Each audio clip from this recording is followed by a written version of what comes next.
All right, so we're here at the Little Wellness Arts Center, behind the scenes for a live Saturday night with my man Rickson, rapper from Philly, right?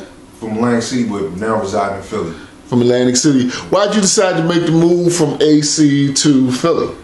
Oh, actually, at the time, in 2007, I was, really trying to record a lot. Okay. I stacked my money up, by different means, and it wasn't really a lot of stable studios. One will be up, and then one will be down the next week. Then I had to go here, and they're not available. Guys weren't answering the phone. They weren't really being that professional. So, I had to find, it was either move to Philly or move to New York.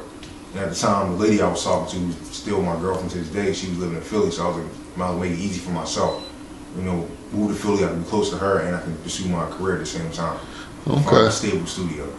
I've heard a number of people talk about the fact that the climate here is good to a point, and then after a certain point, you almost have to make that move out of town. Well, I've noticed like some of the more successful artists from this area don't actually live in this area anymore.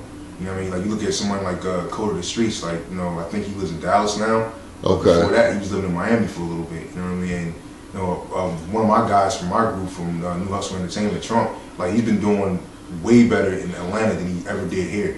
You know what I mean? He's only been there probably a year and a half. He's already made contacts with one of the #1 DJs in the area. He's working closely with that guy as far as doing songs, getting on his mixtapes. He's got a record with Troy Ave, who's an artist from New York, who's actually starting to bubble now. So It's just kind of amazing that once you leave this area, if you're still driven and you're talented, things happen for you. Wow. Okay.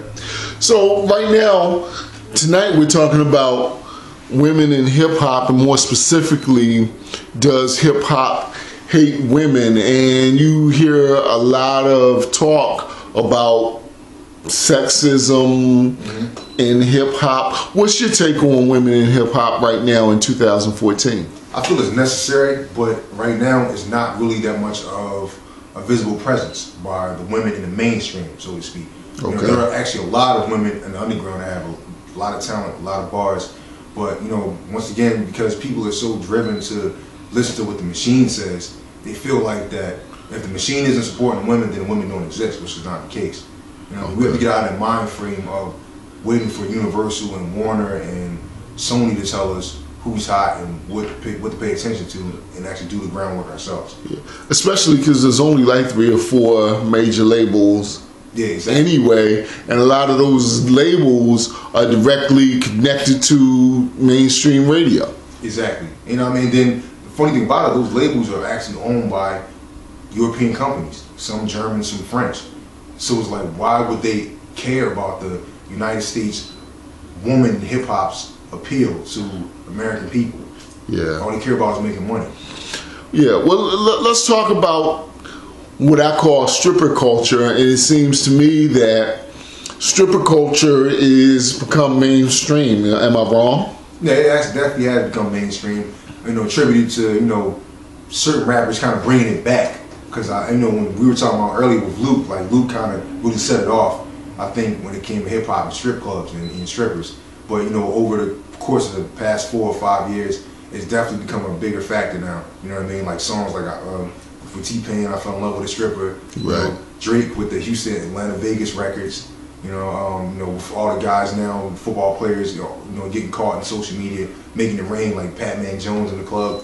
That seems to be, a new reoccurrence back into the mainstream. And to me, I think it's pointless. I'm not going to knock anybody for trying to get their hustle, trying to get your money where you're trying to get it. But I'm not going to promote to young brothers that they should take their money and give it to a woman who has no actual interest in them. All right. Well, thank you for taking time out of your busy schedule to talk to us. And for those of you who don't know, we do this every Saturday night. It's called Live Saturday Night. And not only do we do it live here with the studio audience, we also are on Ustream. So whether you're in California, whether you're in Atlanta, whether you're in Atlantic City, you can check out our talk and our discussion live on Ustream. Thanks again, Rickson. No problem, man. Thank you.